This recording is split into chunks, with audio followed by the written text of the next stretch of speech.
Sonic as a series has never been afraid to acknowledge and reference its spin-off and side material. You know, as long as they're relevant.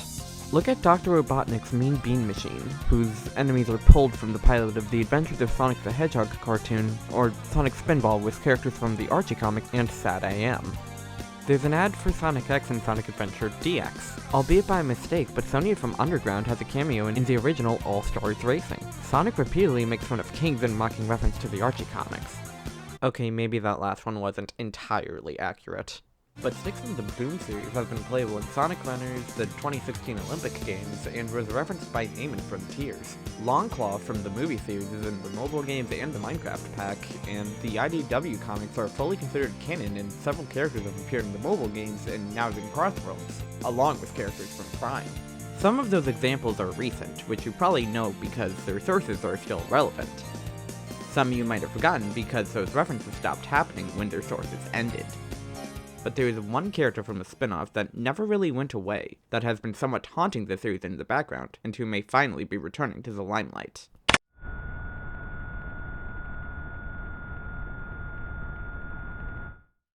If you clicked on this video to figure out who the heck Cosmo is, let me break it down for you. Cosmo is a plant-based alien who initially appeared in the final season of Sonic X and served as a protagonist for said season's main storyline, the Meta-Rex Saga. She's a nice girl traumatized by the death of her species at the hands of the Meta-Rex and racked with survivor's guilt, being the only one of her kind left. She's a love interest to Tails, who ends up having to kill her in order to save the world. However, a seed of hers still survives, with the implication that she will regrow from it. This plant has haunted me for nearly 2 decades. 2008's Sonic Chronicles The Dark Brotherhood has a ton of references to various spin-offs, most notably the Archie comics with the presence of SWAT bots and a plot revolving around the Echidna clan, and in Tails' workshop, you can see a plant in a white pot on the windowsill. And while that might have been it for a while, one day the hits started to come, and they haven't really stopped since. In 2019, the Sonic social media account Sonic Channel began the Sonic Picked series, and before I say anything else, these things are just beautiful. I'm about to go into full conspiracy theorist mode, so before I start to annoy you and you click off the video, I just want to make sure that you know these exist first. Anyway, in 2020 we got our first artwork featuring Tails. Specifically, this was one for White Day, a Valentine's-like Japanese holiday where boys give gifts to girls they like. You might think that all the green in this piece would lead me to say this is a clear sign they had Cosmo in mind when creating this, but rather, I think it's just that Tails likes mint. Although I do think it is possible that they may have had Cosmo in mind when using Tails for this romantic-centric holiday piece, seeing as the next Tails-centric art they made in 2021 was this. That's Cosmo. There's no question. That's just Cosmo's plant right there. It looks exactly how it did at the end of Sonic X. What the hell is Cosmo doing here? And then in 2023, Tails 2 premiered a new background and Cosmo. What? Why? What? Now, I just want to say that we are still in prime conspiracy theory mode here. With how fickle these kinds of spin-off acknowledgements can be, it might be easy to feel convinced that different people using Cosmo's plant as a decoration in Tails' lab means that there's some grand intention behind it all. However, I really feel that Chronicles wanted to make a reference to it, and the TailsTube team thought it would be cute too. And to be honest, I don't know if Yuri Karasano, who made the aforementioned Sonic Channel art and this background, are the same artist, but they do look similar, so it might just be like in Cosmo, or even just a decoration. After all, these models are also used for short Q&A streams and videos in Japan, so the art is likely a Japanese artist like Karasano rather than, say, one of the usual IDW artists. And speaking of the IDW team, Ian Flynn has confirmed that Sega didn't allow him to adapt the Meta-Rex saga to the comics. So, yeah. That's the Cosmo Conspiracy. Just some loose references to her, scattered throughout various pieces of Sonic media. Or is it? Because I just want to say Sega really seems to like Sonic X.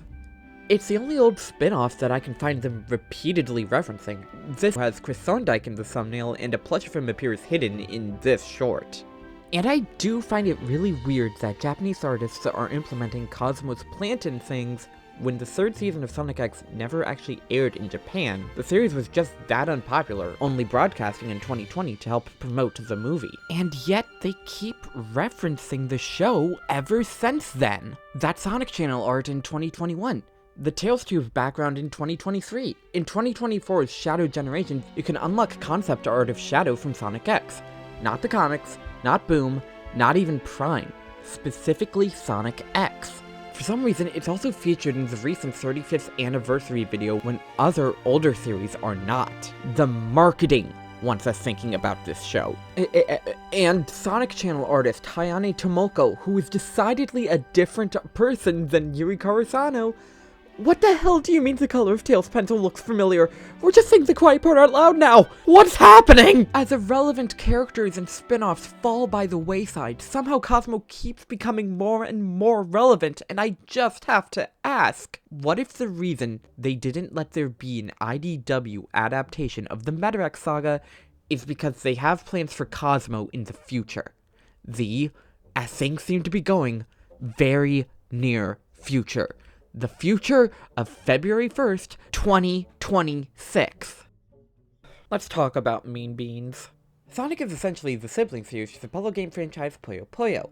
Aside from Mean Bean Machine, Sonic Team would take over the franchise after the bankruptcy of its creator Compile, and it would be Sonic Team's most consistent series outside of Sonic itself, even if the majority of releases never left Japan until the Switch release of Puyo Puyo Tetris. It's also a really funny coincidence the original Sonic the Hedgehog and Puyo Puyo released the same year, so all of their meaningful anniversaries happen at the same time. Like their current 35th anniversary celebration, which has a crossover cafe happening in Japan to help promote the Sonic series, which is really unpopular over there by using one of Sega's most popular Japanese series. Like, I'd say the two series' relevancy is flipped between the Japanese and international communities.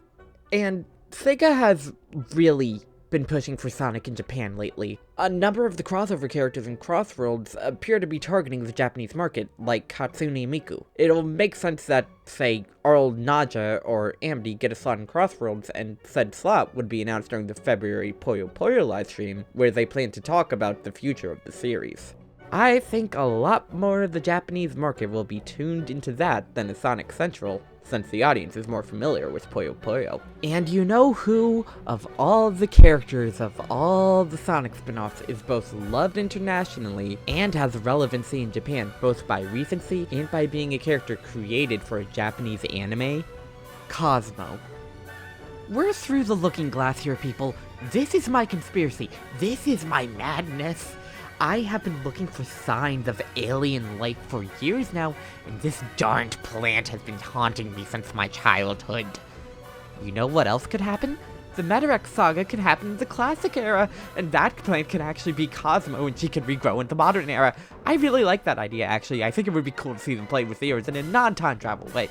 Or we could get a Tails spin-off game where she appears, with how Tails is characterized in Frontiers to make sense of forces and feels like she's traumatized, to which could be a fun relationship with Cosmo, and it's cool if they work together and grow stronger than a million ways this could happen, and it's fine if it doesn't. Cosmo is so well loved and remembered because she's an exceptional character with an exceptional arc and storyline. I love me a good tragedy, and even if I think a character with survivor's guilt should have an ending other than them effectively killing themselves, tragedy is the story she came from. Even if Cosmo remains a plant on a bookshelf, a golden decoration in the grand tapestry of the Sonic franchise, her not returning just makes that story shine all the more.